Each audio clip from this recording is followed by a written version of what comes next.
Dr. Magee was born in New Jersey, and he has his DDS and his MD degrees from the University of Maryland and George Washington University, respectively. He did his residency in general surgery at the University of Virginia, and during that time he was able to obtain a Fulbright scholarship, with which he spent time in Paris training with a craniofacial surgeon by the name of Paul Tessier. I should say a surgeon by the name of Paul Tessier, because he was essentially the founder of the specialty.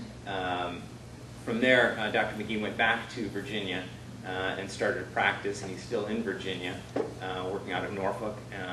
He is a professor at Eastern Virginia Medical School, Hospital for the Children's King's Daughters, and ultimately founded a nonprofit called Operation Smile, which I think, as most of you probably read, is one of the largest, if not the largest, medical nonprofit in the world. It started, and he'll give you a little bit of a basis of how he and his wife Kathy started. Kathy Magee is a nurse. Essentially started with a trip to the Philippines that they took at the request of a friend of theirs who was going on a mission to that country, and what was going to be sort of a one-off thing, going home and happy with the work that they accomplished and the wonderful results, led to a recognition that they were leaving behind scores and scores of other kids who they were not going to be able to help, and realizing also that the same thing was happening all over the world, and that these children were essentially going to be sequestered and not to see the light of day, without the ability really to live a normal life, and that was something I think that they couldn't accept. At this point, Operation Smile is active in over 60 countries. They have independent foundations and offices in many of these places. They've performed over 2 million evaluations, free evaluations for children, and have done over 200,000 free surgeries to treat kids with cleft lip and palate. We've been very active here at Duke with Operation Smile as a university partner to them. I myself have traveled with them a number of times. We've been involved with creating educational partnerships and exchanges, particularly through Operation Smile China, some of the folks that you saw in the video. And so with that, it gives me great pleasure to be able to introduce my very good friend and mentor, Bill Magee. Kind of sitting back, relaxing, listening to all the nonsense. But the truth of the matter is that it's really a pleasure to be able to come and talk to you, because it wasn't quite yesterday, I swear, that I sat in chairs something like this, not quite so fancy, not the big old flat screen TVs, but in that sense of, where am I going, what am I doing, and here you are in a sector and taking something that didn't even exist when I was in high school and college. There wasn't a third sector to speak of. I mean, maybe there was the Red Cross or something like that. But when you realize today that it's the third busiest sector for employment in the United States, it's massive. I mean, it's so massive now that the high school that our kids went to now have a high school course in global public health. It's just insane how much it's exploding right now. And the needs are phenomenal, but I didn't certainly know that, to be quite honest with you. And as I've said in life, there are no ordinary moments. Most of us never really recognize the most significant moments of our lives when they're happening. I certainly didn't understand that whatsoever until I look upon it in retrospect. And I've always known that leads are important, and I've always known that contacts are important in life.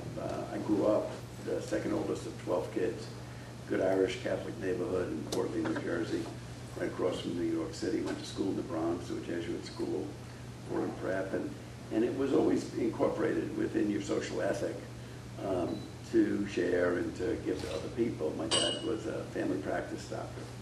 And so, as we met people and as we did things, you always met people who knew somebody, and then you got involved with it. But I never really understood or thought of where did I really learn that until I kind of reflected back one time and realized that in this very Irish neighborhood, it was from an Irish parish priest that actually taught me about it.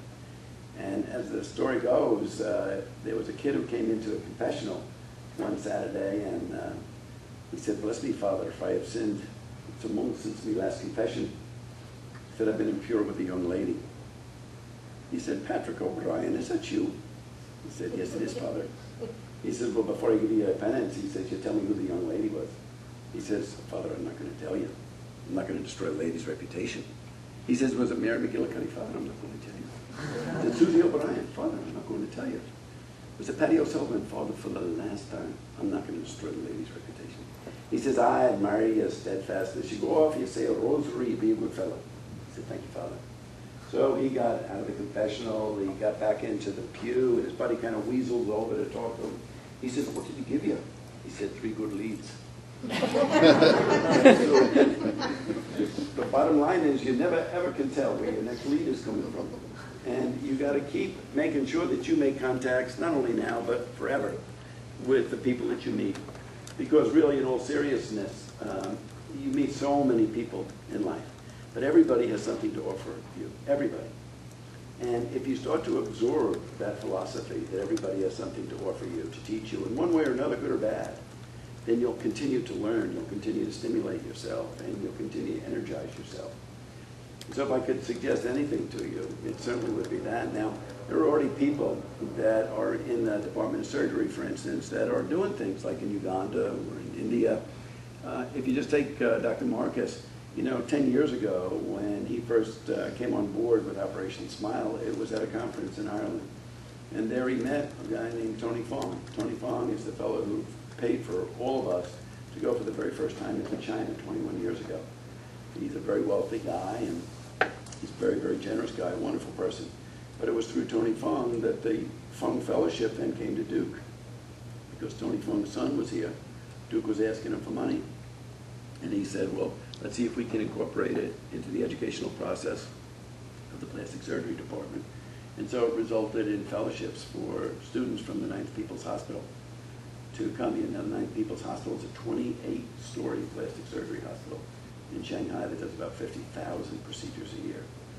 And so you can't help but be benefited by that.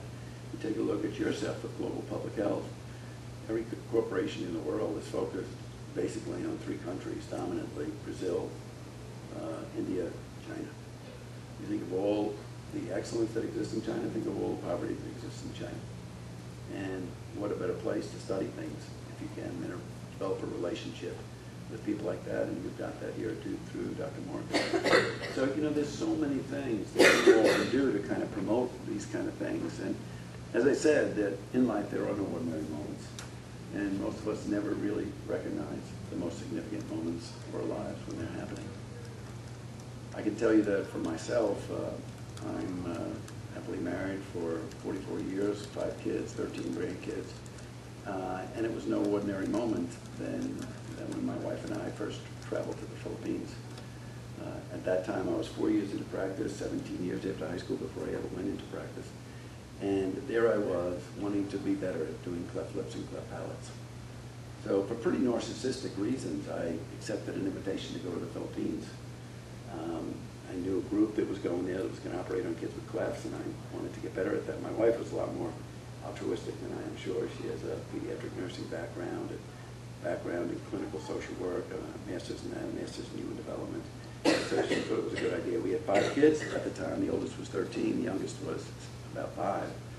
And she thought, well, let's take our 13-year-old with us, get one out of the house while my parents watch the other kids to decrease the confusion in the house.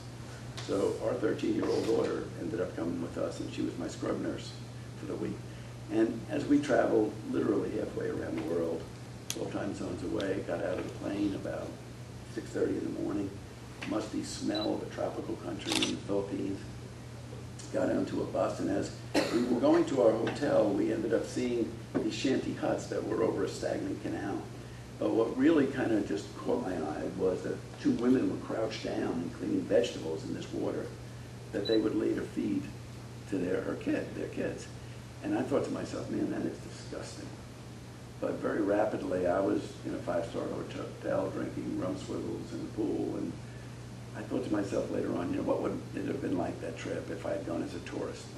I probably would have stayed in a nice hotel, maybe taken an hour plane ride down to Legazpi, in the Bicol area, the Mayon volcano, one of the most perfect volcanic peaks in the world, and peasants planting rice and plowing fields, and every place you turn your camera, a beautiful kid would be there that would, you know, pop up. And you know, I would have come back to the United States, and somebody said, well, what's a developing country like? It's beautiful. But poverty. There's poverty everywhere. You know, there's poverty here, there's poverty in New York City, Norfolk, LA. I mean, I wouldn't have thought too much about it. But what I had the opportunity to see were literally 300 families who came in to see us. And every one of their kids had a gaping hole in the lip and roof of their mouth and couldn't eat. They couldn't speak an intelligible word. And in a room maybe double this size, 100-degree temperature, 100% humidity, these families came at us. And every single one of those parents was tugging at our sleeve, begging us to take care of their child. We only could take care of about 40 kids that first year. And to watch as over 250 kids got turned away. The group we were with wasn't planning on going back. And I'll never forget, there was a lady who was there at the hospital that said, someday if you can come back 5 years from now, 10 years from now, please come back because these kids will still be here. And they'll just be 5 or 10 years old. It was a shock for me. I mean, I never even realized that there was this going on. And as we went to leave, there was a lady who came up to me with a right hand in her arms. Her daughter, her size, maybe about 8 years old, big hole in her lip. And she said, I would like to give these bananas to you. It's the only thing I have to give you. It's a gift for trying to take care of my daughter, even though we had turned her daughter away. Well, she had tears coming down her cheeks. We had tears coming down our cheeks. And all we could say was maybe next year, but there was no next year. So Kath and I said, well, why don't we just go back home? And why don't we get a group of our friends? And why don't we come back and take care of those 250 kids? The world will be wonderful, our guilt will be gone, and we'll just go back to our lives as usual. And I swear to you, that is exactly how Operation Smile began. I had seen that in as little as 45 minutes, you could take a child from hopelessness to reality. And I think that what you're doing, what we do in medicine, is about love. Love, by definition, is self-sacrifice. Love is a decision to make somebody else's problem your problem. Now, we're comfortable singing in songs or reading in poetry, but to use it in our everyday lives, we're not too easy with it. But the real reality is what you're going to be doing in your professional lives, what we do in medicine in our professional lives, is exactly about that. We're putting our hand on another person's shoulder and saying, what can we do to help you? And so every day we're showing our love for somebody else. Children just become a metaphor that, as I say, represents involvement and change. But it also represents compassion, love, concern, and care of our fellow man. So the power of Operation Smile transcends just the cleft lip or cleft palate repair. It's really bigger than that. And that's why it can incorporate a community into it. So I learned along the way that there is an essential difference between emotion and reason. Reason leads to conclusions. It's emotion that leads to action. Now, through a lot of your schooling, I am sure that you've been told that you got to really think through things, be logical, make sure you look at the pros and the cons and all this kind of stuff. Don't let your emotions get carried away with you. I'm telling you exactly the difference. What I'm telling you is let your emotions guide you. I mean, you got to recognize positive versus negative emotions, obviously. But the real reality is your emotions will tell you what is true to you and what is on the inside of you. And knowledge and science are crucial, of course. But knowledge alone will never suffice. It has no heart. No amount of knowledge will ever nurture or sustain your spirit. It'll never provide you ultimate happiness or peace. It's only when our knowledge is infused with intense energy and passion that knowledge has a chance to come to life. And so as you go through your education, you've got so much time as young people to experiment with things, to do things, to take a chance, to go visit a place, to study a place, to get to know another culture. And pass those opportunities up. I've told our kids all along as they were growing up, if you work from when you're 35 to when you're 65, who wants to work more than 30 years anyway? So why not just do whatever you want to do until you're 35? Even if you have kids and a family, it's easy with young kids. They do what you tell them to do. So what does it matter whether you live here or in India or in China or in Paris? I mean, it doesn't matter a whole lot. And so get your experiences, because those experiences are going to be your trump card to doing what ultimately you want to do in life. And so as you go through life, let people teach you things. This fellow taught me a lot. 35 years old, never been to school, couldn't read, couldn't write. His mom brought him in to see us. And I'm telling you, I took care of him literally under the light of day, in a stretcher, in a hallway. Some Novocaine, like you would in a dental office. I brought him back to see his mom about 45 minutes later. She said, "That's not my son." I said, "Of course it's your son." She said, "No, it's not." So I took a mirror out of my pocket, and as I showed it to him, he began to cry. I've often thought, what would it be like to go through 35 years of your life and to never whistle? What would it be like to go through 35 years of your life and to never feel the gentleness of a kiss because someone didn't have 45 minutes for you? There's absolutely no justice in that. So many problems in the world we don't know the solution to. We know the solution to this.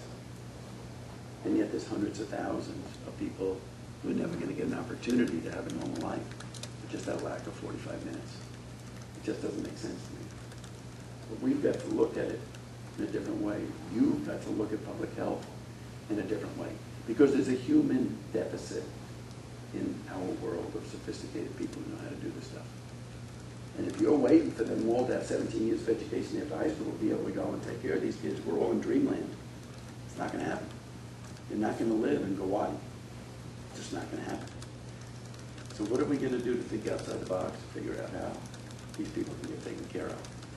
Now, I can also tell you that this fellow taught me an awful lot. He was 16 years old when I met him, 13 years old when he quit school. Malnutrition and infection had completely eaten away his nose and upper lip. Came into the hospital and I saw him and I said, "There is nothing that I can do to help you. I'm sorry, I wish I could. But I will do my best to bring you to the United States so that we can take care of you." For 6 months, I was totally unsuccessful until one day a businessman came into my office. I showed Eddie Montero's picture. He said, "That's no problem. We can fly him over here tomorrow. I'll help you with that." But logistically, that's a lot more difficult to take care of. So let's go up and see our senator in Washington tomorrow. Next day, we flew up on Eddie's jet, landed in Washington, went into Senator Paul Tribble's office. I'll never forget it. Within seconds, Paul Tribble was there. I knew then that Eddie had contributed significantly to the senator's campaign. Senator came in, Paul Tribble said, "What can I do?" And Eddie said, "Look, I'm behind this, my family's behind this, could you help us?" Senator Tribble said, "That's no problem. On the Senate Commerce Committee, Pam Ham owes me a favor. We'll get Pam Ham to fly him over.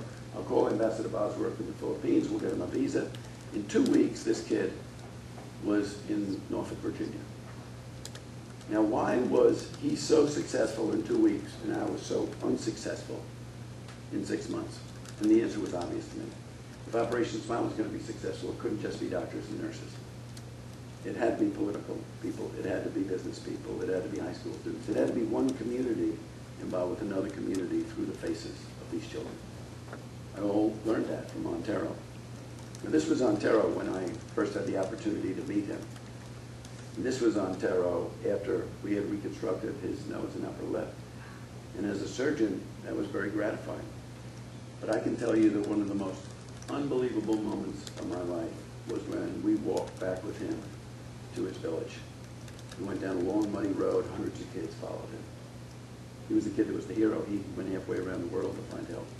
Climbed a coconut tree to get us down something to drink. Brought his water buffalo in from the field so we could take pictures on it. Introduced us to his family, all living in a little dirt floor Nipa hut. 10th anniversary of Operation Smile, we went back to visit Montero again. As we went back to visit him, there were still hundreds of kids that were around him. Climbed the same coconut tree to get us something to drink. Brought the same water buffalo in from the field so that we could get pictures on it. Introduced us to his family, all who still lived in that exact same Nipa hut on a dirt floor. But this time he introduced us to his wife and his little 9-month-old baby. But he could have never had if it hadn't been for the businessmen, if it hadn't been for the political leaders, if it hadn't been for hundreds of people, I don't even know their names, who decided the dignity of one person's life was worth their efforts. To me, that's the beauty of what we have an opportunity to do. But when you talk about this, when you talk about it in public health, everybody says, "Well, what are you doing about sustainability?" And let me tell each of you, is that sustainability is hard to prove. Sustainability doesn't happen overnight. We knew that we had to train people to do this in the place we were. How many years does it take to finally have a product that you can then show the results of. 5 years, 10 years, I mean, I don't know. But I knew that if people were barking it all the time at us, we knew we were trying our best. But, you know, it's like, you know, prove it to me, show it to me. Well, over the years, what we did is we really worked on it. We started by bringing doctors to the United States. Today, we've taken care of, well, maybe brought over 800 doctors into Norfolk for training so that we could do it. But it's not just the medical education that they get. It's really about creating trust with you and friendships. My wife's family is Italian. Every time we used to go up to New Jersey, her father used to meet us at the door. It could be noon, it could be midnight. He'd have a Manhattan ready for us. It was their tradition. So we started doing that. When these people came, we gave them a little Manhattan, loosened them right up. He'd have all these people at our house. And then the thing that we used to always do is I used to get out on the deck on our house, a couple of hundred people there, 80 doctors, and I'd say I'd like to make some announcements, and then someone would start the YMCA, and I would teach them all how to do the YMCA. Vietnamese, Chinese, they didn't have a clue what I was doing, but it's enough dance that by the end of it, they were feeling good about themselves, especially with their Manhattan. Now, years later, I've gone over and seen these people. Now, they very, very rarely said, hey, Dr. Magee, I remember that lecture you gave about cleft lip or cleft palate or kids with deformities. Rarely. But I can't tell you how many people said, oh, Dr. Magee, YMCA. Well, what was that about it? Well, you could just blow it off, but what it was about was being human, being silly, not being professorial, just being their friend. And the reason that we've been able to grow, I believe, in large part is because we just are their friend. We're not political, we're not religious. We're just people who enjoy people and enjoy it when we help people even more. And that helped us create sustainability. Well, what else did? Well, there's some great books you want to read on the business side. And, you know, you may not know them all because, you know, we have a tendency to read the literature that's in our side. But you ought to read books on the, you know, like The Tipping Point. You ought to read books like Blink. You ought to read books like Made to Stick. And you ought to read Jim Collins' books on Built to Last and Good to Great. These books are great to help you understand business because you're going to be in the business of humanitarian care. And one of the points that this guy makes is big, hairy, audacious goals. He calls them BHAGs.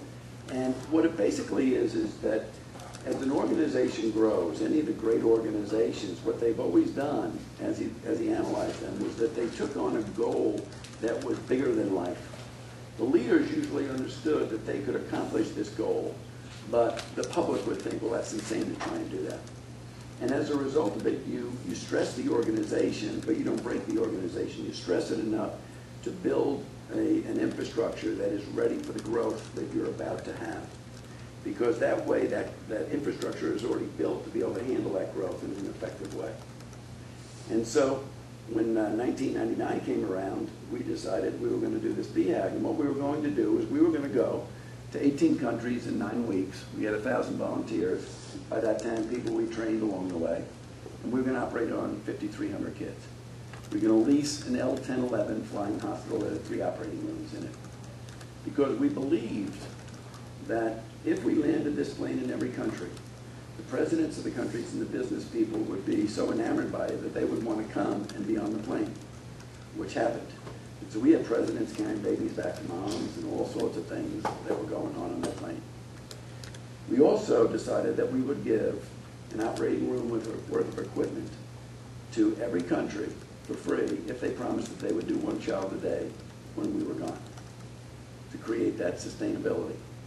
And as a result of this thing, we ended up having to raise about $10 million. Now I raised $7 million from one man who owned duty-free shops. Duty-free, as you all know, is a pretty big thing, but if I would have asked that man for $1,000, or even $100,000, he may never have given it to me. But because this was so outlandish, it excited him because he was a guy that was a billionaire. He liked out-of-the-box thinking. So as you go in your organizations and you do things, make sure that you don't undersell yourself to things that you're trying to do. Because it may be that the more you ask for something and the bigger the thing is, the more you'll excite people to give to you. long and the short of it was we were very successful with that. And you can, see that as we did this, here it is 1999, and everything that's orange after that is cases that were done in that country when we were gone. And so we achieved our goal, but we couldn't really prove it for 4 or 5 years later before we could really say that has helped us to create sustainability. Now, as time goes on, we get to our 25th anniversary. It's 2007. And what are we going to do? We still want sustainability. We're growing again. We realize now we're going to really continue to grow. We've got to build that infrastructure. So we do another BHAG. We say, okay, on November 7th, 2007, we're going to land 1,900 volunteers at the same time in 40 sites in 25 countries and operated on over 4,000 kids in a week. That was our goal.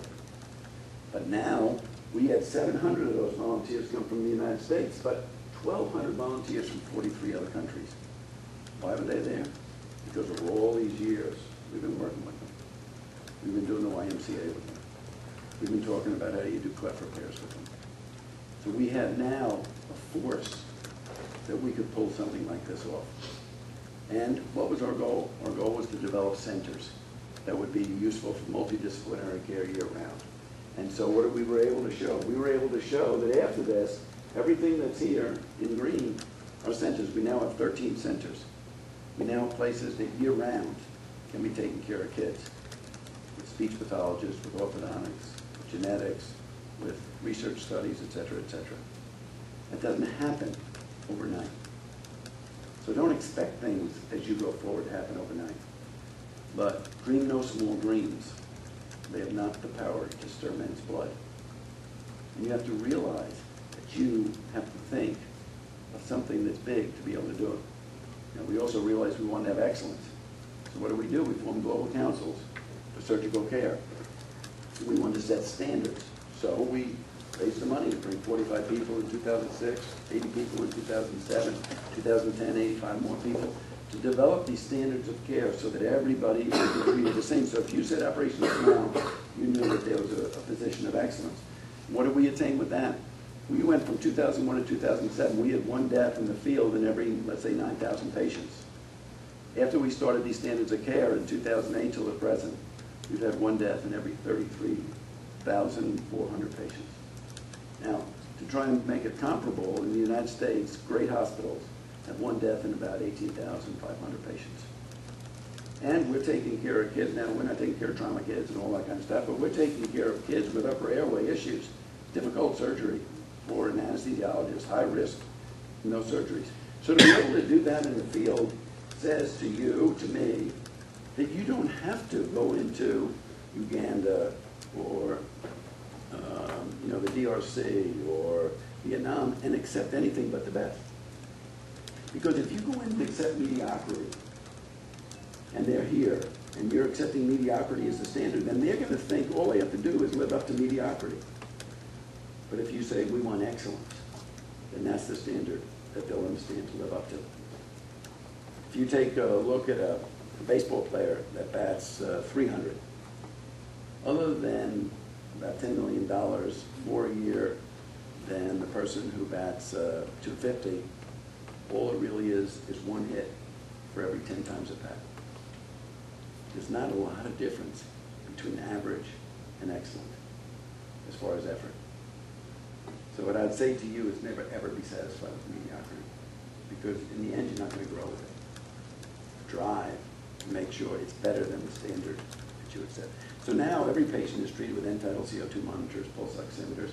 We bring pediatric intensivists, we bring pediatricians, we bring pediatric anesthesiologists, great anesthesiologists, great surgeons. We have credentialing systems. We have all that stuff that have developed over time because we didn't want to do anything but what was excellent. And that's why, people like Jeff here with Duke is so important to us, because we need to get to the meccas where they train young men and women who can join us and to do it. So our medical oversight and quality assurance now has whole teams of people that are in the field, a lot of them volunteers in different sectors of the country, to make sure that they assume responsibility in those sectors. We now have about 300 employees worldwide, and our medical qualifications are part of the very basis for it. And we work together with a lot of NGO partners because they do things better than we do in a lot of areas. So it makes sense to collaborate with these people. In the education and training programs, we have things like the Stryker and Regan Fellowships, where we bring young men and women from all these different countries. And, to date, we brought, just hundreds of these individuals to other countries to experience Operation Smile, to learn from it. They've written papers on it now that talk about it as the best educational experience in their life. Those 2 weeks, because of the intensity of it and the fellowship that they got. Many of you may know of the American Heart Association and the courses, PALS, Pediatric Advanced Life Support, Advanced Cardiac Life Support, that's ACLS, and BLS, Basic Life Support. Those things are very important in resuscitation of individuals who have injuries or who have anesthetic mishaps. So we took on a program with the American Heart Association, became the only organization that was licensed to give out the AHA card in the international market. Today we've trained over 14,000 people in this PALS, ACLS, and BLS. And in a recent survey, when we said, trying to find out about what went on with it, one of the questions was, were you able to save one life in the year following the course that you would not have saved if you had not taken the course? 85% of the respondents said they were able to save at least one life that they wouldn't have saved had they not taken the course. That came to an investment to us of about $170 a life. That's a pretty good investment to be able to teach people how to save other people's lives. That's something that didn't exist in the hospitals that we went to before. And now, the people that we've trained are becoming the trainers to teach other people.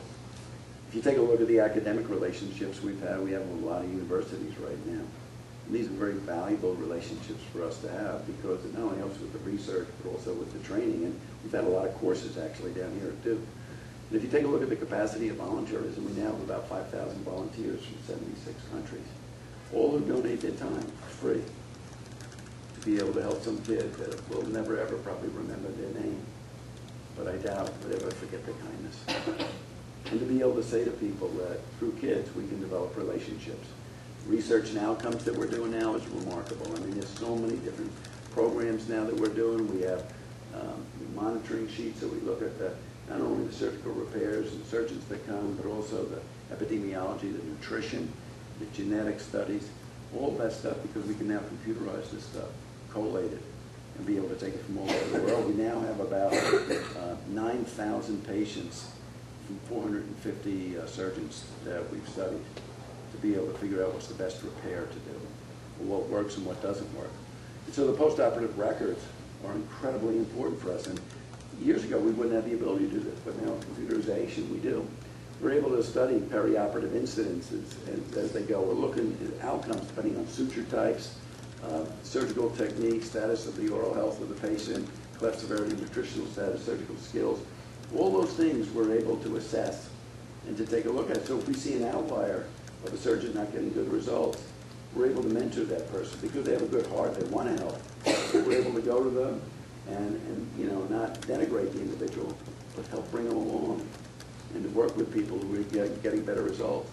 And, the same thing goes with the research programs. And since 2010, we published about 18 articles in peer-reviewed publications. We have 35 presentations that are at national meetings, all because we're now able to get that stuff. So if any of you want to get involved with some of this research, we have the capacity to be able to share, folders and ideas and things that you can study.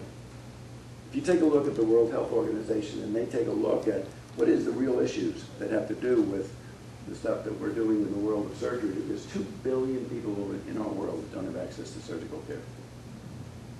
That's a little less than a third of our world. If you take a look here, that the world's poorest third only get 3.5% of the surgical care.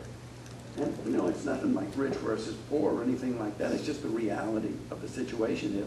If you study really hard and you want to become successful, you're not going to live in a little village someplace. You're just not going to do it. And so that's just the reality of the situation. If you take a look at 11% of the global burden of disease, is surgical in the world. If you take a look here, that out of the 234 million surgeries done worldwide, pitifully few are done in the developing world. And so you know, let's just take a quick look at that. We had an opportunity to go down to Mexico a number of years ago and really work with them. And thanks to the honesty of some of the surgeons down there and the people in the Cleft Society, they let me in on some of the statistics that went on. And so we started to look at the number of patients a year, the existing patients, estimated number of clefts that were born a year, and the number of plastic surgeons to take care of it. And really what we found was that there's, let's say, 128,000 to 222,000 individuals with cleft lip and cleft palate at various stages of repair within Mexico. Each year, an additional 2,800 to 4,300 kids are born with this. And it's estimated that between 2,000 and 2,500 cleft repairs are done in Mexico every year. Now, we started to look at the number of physicians, the number of plastic surgeons, but the number of plastic surgeons that actually took care of clefts was only about 50 in Mexico because you needed some extra training to do that. If you took a look at the ratio of clefts, it's one cleft lip for every 2 cleft lips and cleft palates, which means 2 procedures to 1 cleft palate. So really, you had even more surgeries than the incidence. You really had 5,400 surgeries that had to be done every year just to keep up with the kids that were being born with it. And so then if you went farther than that, each surgeon of the 50 would have to do 108 cases a year. But what we found out is that the average cleft surgeon was only doing 50 cases a year. And you know, for the estimate. So the kids that were being taken care of were only about 2,500, whereas the need was 5,400. So it's easy to understand that you're just continuing to get behind. So the reality is that over 10 years, you'd have a 29,000 number deficit to take care of it. So that's just in Mexico, nowhere else. Now you're going to take it, if you go to the Republic and take a look at it, there's 71 million people. This birth rate's 37 for every 1,000 patients. That means that there's 2.7 million births a year. You take a look, let's say 1 in 1,000, that's a cleft. Then you have 2,700 that have cleft, but of that 2,700, 10% of them die before the first year because they can't eat properly. So let's say you have 2,500 individuals a year there that need cleft repairs. And so if in fact you need that, then you understand why this man is this old and never having been repaired. Because with 70 million people, and you know how many plastic surgeons there are in a country that has a GDP of 13 million, that has a $300 per capita income, 1 plastic surgeon for 70 million people. How in the world are you ever going to keep up with the needs that exist with there? And that's the dilemma that you're getting. So when we went to Kinshasa and operated on 171 individuals over 26 years old, there were 97 of them, more than half. Because nobody is there to take care of these people. That's the dilemma that you're all going to be looking at in one way or another with global public health. Because it's going to be up to you guys to find the solution to this problem. Because I guarantee you, the solution is not out there at the present time. And if you want to take this girl from here to here, which you can do, you're going to have to find ways to have quality people take care of them. And that doesn't exist today. In a safe environment, with good follow-up. That's the challenge that you're stepping into with global public health. So in our centers around the world right now, let me just have you visit one of them. That one of them is in Guwahati, in the state of Assam. The state of Assam cradles Bangladesh in the northeast portion of India. And we've been doing a lot of work in India for years. My wife said, you know, you really got to go. Yeah, they want to make some big announcement. I'm not sure what it is, but they're really asking for us to go up to the mission site. So let me walk you through from the hotel that we were at. We were at a hotel around this corner, about a block down there. You round the corner, make a left. You take a look here, it says toilet. You see that little barricade of cinder blocks? That's where people go behind there to defecate and urinate. Now, of course, the water drills on into here, which is a big old pile that the dogs feast on them, but it's not unusual to see a mother and a couple of kids scavenging off that garbage pile. Over on this side of the street, there's somebody that's selling kebabs that they have in a little outdoor stand. And when the puddle really gets big, the cars that go by, they splash that was urine and feces all over everybody and everything. So that's on my way to the hospital. Now, as I go about another quarter of a mile down, I start to hit the hospital. And from the outside, it really looks nice enough. I mean, you know, it looks like it's doing its job and everything. But the reality is they don't have any pulse oximeters in there. They don't have any Untitled CO2 monitors in there. And they don't have anybody that really is able to consistently take care of the kids in cleft lip and cleft palate, which is proposed to be about 35,000 kids that are waiting in the state of Assam. So in that setting, we were invited to go see kids like this that had terrible malnutrition, and to be on a podium like this where they were to make a big announcement. Little did we know that the next move that they would make in front of about 300 people in every news outlet known to man in the state of Assam, that they would unveil a cornerstone that had not only the Minister of Health's name and the Chief Minister's name and not racist smile, but my wife and my personal name, which was kind of a surprise. But what was even more scary was the fact that as we looked upon it, they sent around a paper that was a memorandum of understanding, an MOU, that we were supposed to sign that said we agree to take care of 35,000 kids with clefts in the next 2 years. That's impossible. My wife leaned over to me and said, "Are you going to sign that?" I said, "Kath, what option do I have right now?" I said, "Besides, it's an MOU, Memorandum of Understanding. I can always say I didn't understand. What else am I going to do?" But nothing ventured, nothing gained.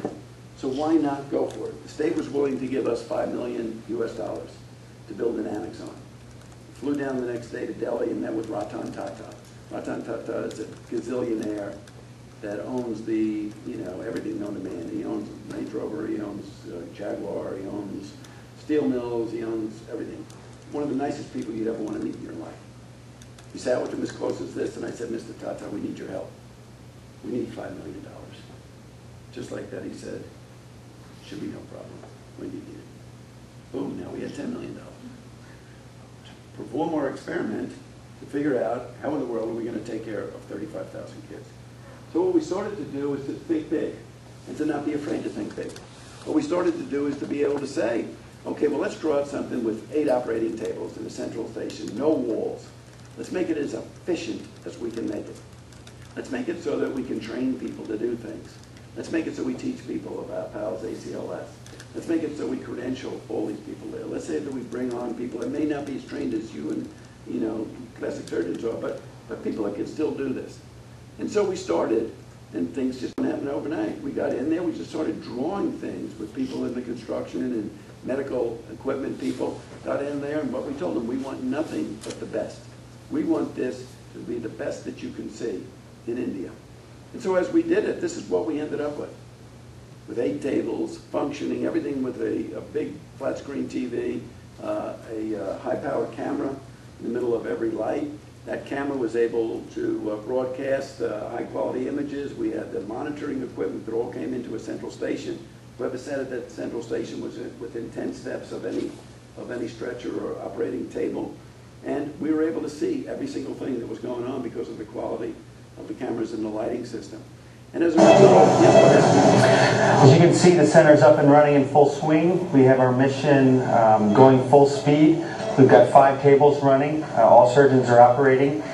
Each camera, which is mounted in the light, is showing the surgical field of each operation that's happening. The goal for this facility is for it to be a center of education for our surgeons here, for partner surgeons in India and worldwide, and for educating all about cleft lip and cleft palate. All of these images can be sent immediately and in real time around the world in teleconferencing to demonstrate and to facilitate educational exchange. So we're up and running. So as of today, we've operated now on about 4,000 kids. But it's a completely new system. I don't think there's anything that exists like this in the world as far as efficiency or anything. We've already had surgeons and anesthesiologists here from Duke over there, trainees over there with mentors to be able to learn and to get excited about it and to share it with other people. But if we hadn't taken on that challenge, if we hadn't signed that MOU, we wouldn't be anywhere, but nor with the 4,000 kids that we've taken care of. So it's worth the risk if you're willing to pull through with it. What do you need at your side? People with courage and trust. You've got to be around people like that. This guy, Berto Marino, unfortunately died of a meningioma of his brain. But I can tell you, he was like the Pied Piper in Colombia, South America. All of the young residents followed him, and he just was dynamic. And he stood up at a meeting in Brazil that I was asked to speak at, and when I was getting attacked by the Brazilian surgeons saying, we don't need these surgeons from North America, we can do all this ourselves. And it was a bunch of nonsense. There were 16,000 kids in the state of Sorá, by Fortaleza in Brazil, that had never been treated. He stood up in front of all of them, he didn't have to, and said, look, you know, when Operation Smile came to Colombia, I heard the same criticism, but I saw the hundreds of kids that were coming in to get care. And I knew we weren't taking care of them. So I had a decision to make. I either had to start an organization of my own, if I was going to be honest to myself, or I could join them. I decided to join them. It was easier. He said, you can make that same decision. Well, today in Brazil, we're operating on well over 1,000 kids a year in that country with the Brazilian doctors. But if it hadn't been for guys like Alberto Marinho, we could have never penetrated that. So you've got to be around people that have courage and trust if you're going to do things. The other thing is, don't ever forget the importance of your family. As I said, we have 5 kids, and this is a picture that was taken down in Colombia when we were down there. This little lady right here is now about 34 with 2 kids, and this fellow is an orthopedic surgeon right now out in Salt Lake City. And they were about 10 and 12 at the time. And so as we went down there, ended up having a great, great time. But I can still remember it on the first day I got there, there were a couple of individuals with burns on their legs that dressings hadn't been changed, looking like in weeks. And so I taught Christy and Trevor how to change the bandages twice a day on these burn kids' legs. Every day, twice a day, they would change those burn dressings. And as they changed those burn dressings, by the time the end of the week came along, we were ready to leave, and I saw the 2 of them on the steps of the hospital. And they were literally in tears on the steps of the hospital. I said, what's the matter with you guys? They said, Dad, we realized that when we leave, no one's going to be there to take care of those 2 boys we've been taking care of. So as young kids, they started to understand their power and how they could help people. We don't give young kids that responsibility in our country, unfortunately. We don't invite them in to see reality within our operating rooms, unfortunately. And we're not going to change that system. There's so many rules and regulations now that it's just horrible. But we bring 2 high school kids on every trip. And we bring 2 high school kids because over time, our 13-year-old daughter, when she came back, started a club at Norfolk Academy in high school that she went to in Norfolk. There are now still 300 members every year in that club. There's now 700 clubs in the United States, and we bring 2 high school kids on every trip. It's a picture of our oldest daughter when she was 13. And I can tell you that she jumped right in. She tried to faint a few times in the beginning because she saw the needles, and then she turned away. By about the 3rd or 4th day, I was reaching around to get some instruments off the back table, and she said, Dad, let's get something straight. I know where every instrument is on this table. If you need it, you ask me for it, but don't touch my table. It didn't take long for this little 13-year-old girl to establish her presence. 13 years old. Do you think we'd ever, in this country, give a 13-year-old kid the responsibility to do that here? It's a pity that we've lost that. Because that's where you build character in a kid. That's where you build the desire to challenge what exists in our world. But in the developing world, we can still do that. And that's why we bring 2 high school kids on every trip. Last year, when we were in vacation, that's that same little 13-year-old. Now, she works with her kids in the grammar school they're at. They do a run before the big marathon in Virginia Beach that brings in about 20,000 people. And now the grammar school kids running a run called the Final Mile for Operation Smile. This year, there'll be 4,000 kids running in that run. Grammar school her kids go to raise $70,000 every year. One little girl in that grammar school that lost a tooth. She came in, her teacher said, Sally, you lost your tooth. Yeah. Did the tooth fairy come?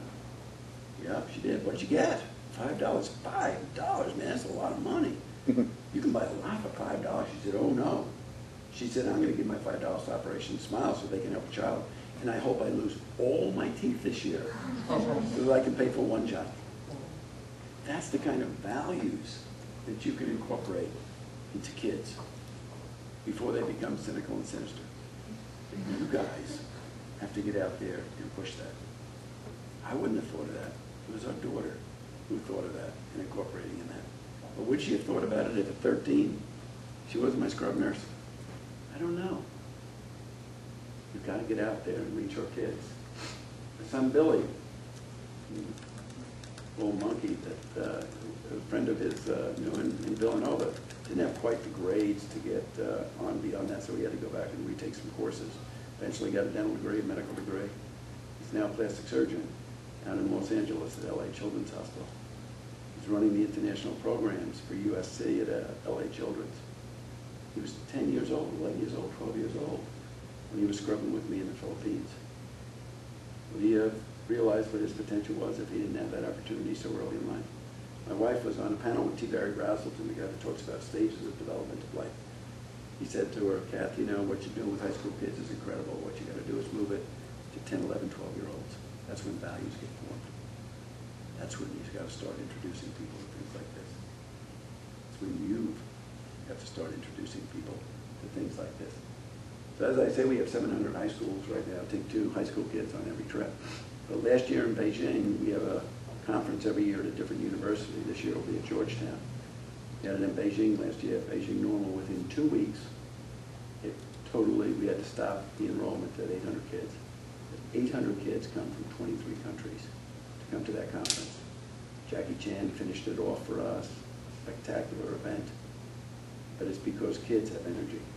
And if you harness the energy of high school kids, then you get a lot of energy within your organization. Because that 800 kids just out there ready to go. So who's the hero in all this thing? Let me tell you a little story that really put it in perspective for me. There was my wife was with 2 people from Chicago in Eldoret in Kenya. It was getting towards dusk, and they kind of stumbled along this lady who looked kind of lost. They said, can we help you find anything? And she took a blanket off of her child's face, and as she looked at that child, the blanket off her face, this was that child. And they were all in tears with this poor woman who had traveled 5 hours by bus because she was told the only way that she could keep her child alive was to go see Operation Smile, who happened to be in Eldoret at that time. People that were with them are the ones that are really heroes in a lot of ways, but it really didn't start there. It really started back when my son Billy was in dental school with a guy named Pete Coletti. Now, for those of you who understand New Yorkers, Pete Coletti was your classic New York Italian kid. In every single way he could be, he was it, if you wanted to do a stereotype. And so one day, Billy had been, a friend of his in school, and so as time went on, Pete got his dental degree, moved to Chicago, and was there practicing in Chicago. And so one evening, I get this call from Pete Coletti. He says, hey doc, I got this lady in a chair and I'm working her. She just won $186 million in the lottery. When the time is right, I'll tell you. I said, thanks, Pete. Call me when the time is right. 2 weeks later, I get the call. Hey, Doc, the time is right. Here's a phone number. Her name is Sue Kane. You tell her Pete told you to call her. I said, thanks. I'll call her right now, Pete. I called up. I said, Sue, this is Bill Magee. Pete Coletti told me to give you a call if you want to hang up. It's okay. I didn't really mean that. And she said, no, I really want to help you. And so she and her husband were the 2 people that were with my wife to see this job for the first time. They left $5,000 to make sure the kid had good medical care. And in a year and a half, this child ended up coming to Norfolk, Virginia for me to operate on. But we operated on this kid, and the mother, after she saw the kid after a 16-hour operation, checked her wristband because she didn't believe it was her child. She wanted to read the name on it. And who was there with her at the same time but the Keyneses, who were really responsible for this in a lot of ways.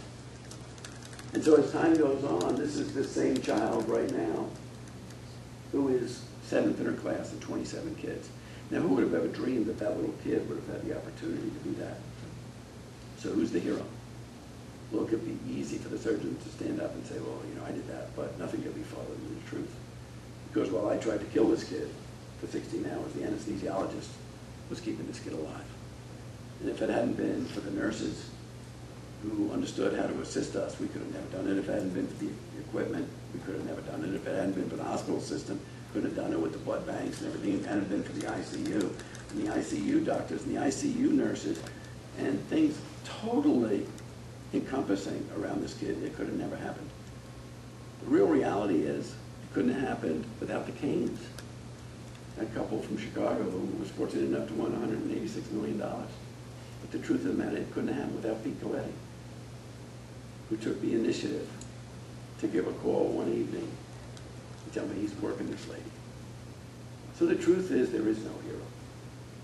There is no one person among us that accomplishes everything. The real reality is we each have a bit of the piece of that puzzle. And the sooner we appreciate that, the better.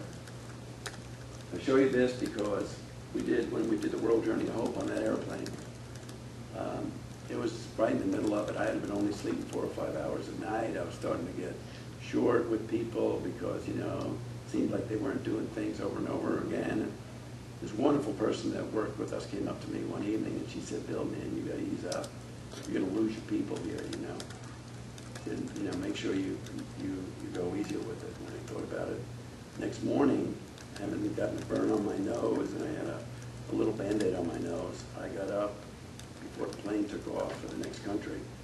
And I said, "I want to apologize to you all, man. I've been tired and I've said some things probably I should have never said to you guys, but I apologize, man. You're a great group. We couldn't do this without you."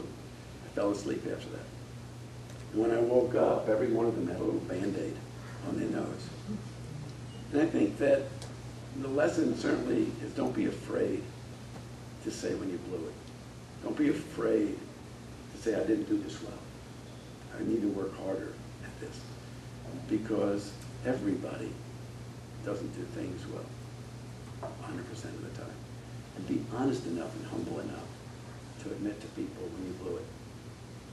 If you do things great, then humbly be proud of them. If you make mistakes, don't be afraid to say, "I made a mistake.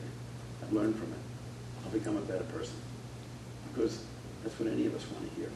We don't want to hear excuses. One of my teachers said there's 2 types of people in the world: those that get the job done, and those that make excuses. That's the truth, you know. So if you don't do something well, don't be afraid to say, "I'll try harder the next time." So in the end, use your gifts. And what can I remember about that? I was in Ethiopia and Addis Ababa during that World Journey of Smiles. Kath and I had the opportunity to go to 8 countries in 10 days. Addis Ababa is a place that is just unbelievable. Beautiful, beautiful people. 1,000 kids showed up for us to take care of. In a hospital that holds 2,000 people, where people literally come to die. Stretchers everywhere. Cachectic bodies everywhere. You couldn't find a shower. You couldn't find a bathroom in the hospital. It was on the 2nd floor of that hospital I met these 3 boys. The oldest is about 22. The middle one's about 17. The younger one's about 7.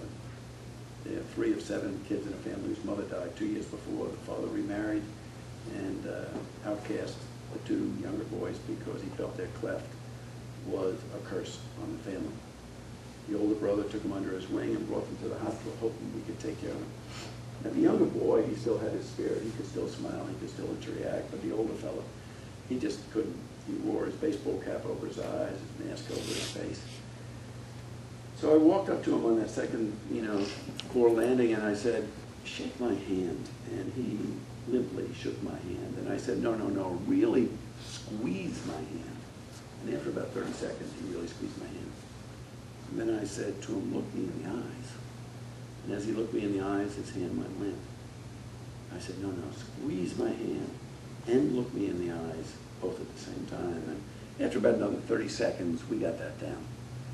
And then I said to him, "I can promise you tomorrow I can fix your lip. What I can't promise you is we can heal your spirit. You've got to do that." So let's start looking at life differently. Let's start understanding that your cleft lip is your gift. You've been given the gift of a cleft lip. Because forever, you will be more sensitive to the needs of people with disabilities within your community, your country, than almost any other person here. So we'll make a deal. You promise me you'll use your gift to help people for the rest of your life in your country. I'll promise you we'll fix your lip. And I think every single one of us in this room has been given a gift. It's how we decide to use our gift to help other people that will enrich our own lives, our families' lives, our communities around us. That's all your decision. You just got to realize that you have a gift and believe that you have a gift. And those gifts are different. Everybody has different gifts. But unless we start uniting each of those gifts together, we will never, ever be able to make a great organization.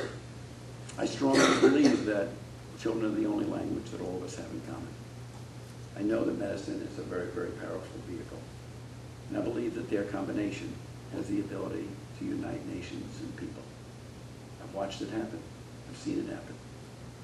And I can remember so well in 1985, one of the past presidents of the Plastic Surgery Society was at one of the first meetings that was, held for international plastic surgery, down in San Diego.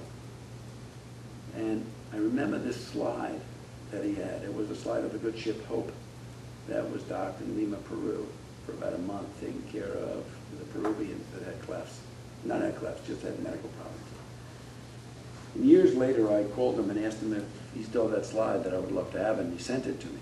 Because to me, what it represented was what's the best of the country that we live in. Nobody forced those thousands of people to come back onto that pier when that ship pulled away from that pier after being a month there, helping the medical conditions of the Peruvian people. They elected to come out there to wave goodbye. And I think that if our world is going to continue to try and work towards being a better world that is understanding of each other's needs, while each of us grow whatever assets we're able to grow, I think medicine can lead us in the right direction because it's non-judgmental. And if we can, in a non-judgmental way, get out and help people to the best of our ability, using our gifts, that's what we should do. Henry David Thoreau kind of said it pretty well. He said, if you've built your castles in the air, your work need not be lost. That's where they should be. Now just put the foundation beneath them. Right now, in school, you're putting the foundations underneath your dreams and your aspirations. It's at that point in time that you'll have the opportunity to reach out beyond these walls to decide how far your dreams are going to take you. And I think that there's just great opportunity to be able to do that. So I can tell you that in 30 years since my wife Kathy and I first found Operation Smile, we have literally found that there are thousands and thousands of people who are all people should be. Selfless, kind, warm-hearted, full of generous impulses. It's these people who change our world. Without them, there would be no Operation Smile. It's very difficult to put in only a few words, but these individuals, they don't seek recognition or reward, but continue year after year to afford the healing of their sympathy and a home in their heart for the world's neglected and forgotten children. So when I say God bless you, you faithful friends of mankind, I mean bless you.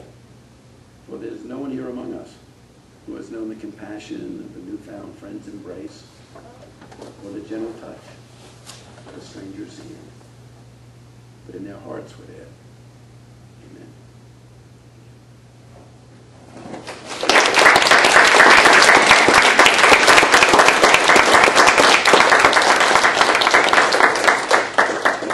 I'll be glad to answer questions that I can for anybody. By country and population, why do you find more cases in certain geographical locations? Because of nutrition, because of maybe close interlink between family, the genetic pool. And then there may be things like wood burning in a house, smoking, alcohol. But the biggest reason why there's such huge numbers is just backlog. It's just not the human asset out there to be able to take care of it all. Would you find the largest concentration in China? Asia has about at least 1 in 500. but nobody's really measured it very effectively, because we know how hard it is to just get any statistics, even with us focused right there, so people take guesses at it. So it's really hard to say what it is. We just know that there's thousands and thousands and thousands of people, and we just have to find ways to get to them. To put it in perspective, just in North Carolina, we can track these things obviously a lot more accurately, and so the North Carolina Birth Defects Registry keeps track of all the children that are born in our state with a variety of different defects, including cleft lip and palate. And there are the rate is about 1 in 900 in this state, and that equates to about 178 kids born per year with a cleft in North Carolina. Sounds like a lot. It's compared to some of the, the rate is certainly lower, at 1 in 900, but it's, we're not stuck with a backlog. It's the third most common birth defect in the world. 1 out of every 10 kids born with a cleft will die before the age of 1 because of their inability to have good nutrition and eat properly. And in our, at least in our state, for example, there are essentially three centers, major centers, and most of those 178 kids are going to be linked up with one of those from the time that they're born. So, and this is true every, states, also pretty much every state in the U.S. has a situation similar to that. Where we've tried to find kids with unrepaired clefts in the States. We've had screenings in D.C., L.A., New York, Norfolk. I've never found a kid that has had an unrepaired cleft, because our social system takes care of them. But that's very, very different once you get outside, of the Western world. You can have Japan, that's probably the same in Japan. Now in some of the countries in Central South America, they're really catching up. Panama is catching up, Colombia is catching up. Because more surgeons are trained to do such? Right. Actually in Panama, if someone has a cleft, they were referred into Operation Smile as soon as they're born. And then there's all of the volunteers of Operation Smile now have become the caregivers. Take care of them for free within their social system. Is there a major vitamin deficiency or environmental There's a B6 and folic acid deficiencies that have been linked to it, but the women have to take the vitamin prenatally. And so can you imagine someone can't read or write and is a peasant someplace, and you say, oh, by the way, before you get married at 13 years old, I want you to take your B6 and folic acid. It's not going to happen. And I think that it's the same thing, if you take a look at iodine in salt, or if you take a look at iron in bread, or whatever it is with Wonder Bread, or whatever, the things that came along, you'd really have to start incorporating that kind of stuff into rice and things like that, into staples within their diet, to be sure that you penetrate it. That's a pretty major thing, but some of the people are looking at that right now. There's a group called PATH that's working actually with Abbott Laboratories that's doing that with rice. Yeah. Is there any nutritional support that can be provided to kids both who are waiting on cleft palate in the developing countries, and also for kids who are severely malnourished? Are they given any kind of nutritional support around the time of surgery as well to help with at the center in Guwahati that we have actually people out there all the time now training the Ashas who are Ashas are a group of people that maybe have an 8th grade education, but they're literate. And they're given a bike, I think, and a cell phone or something like that. And they're given a certain district to cover X number of people, and they're responsible to monitor health situations within that area.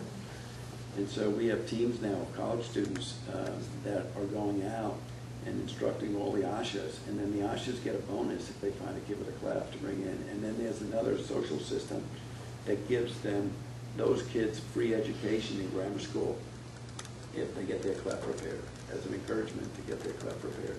So if you start working with the different entities there and augmenting those entities, that's possible. And India just happens to be a country that's really gone big on this whole ASHA system of monitoring healthcare. So yes, there is the potential opportunity to dramatically help in the situation. Yeah. Would you be able to comment on the partnership with like Smile Train and now how that kind of fell apart a little bit? I don't know, like is there any work to like bring that together? Actually, we're meeting with them again.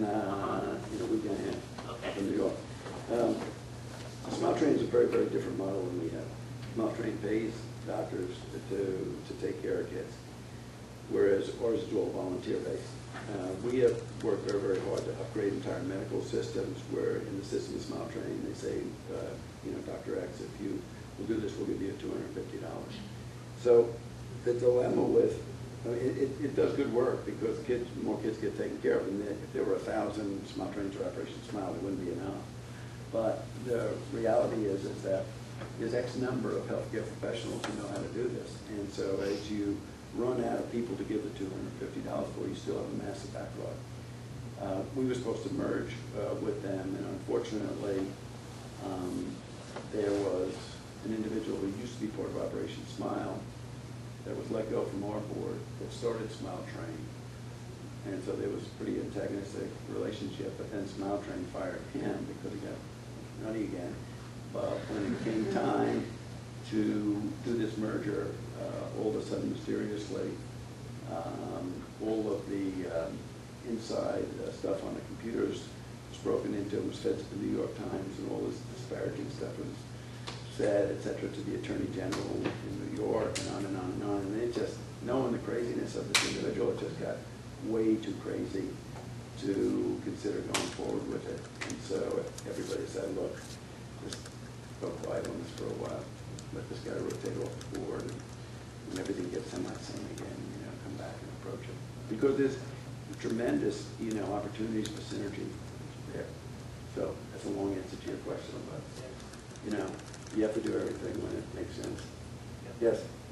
Do these children require any sort of post-surgery rehabilitation, like a speech? Yes, yes. And what we have right now in the centers is exactly that. That's why the centers are so important. So we have kids coming back 6 weeks, 6 months. We have speech therapists that are being trained.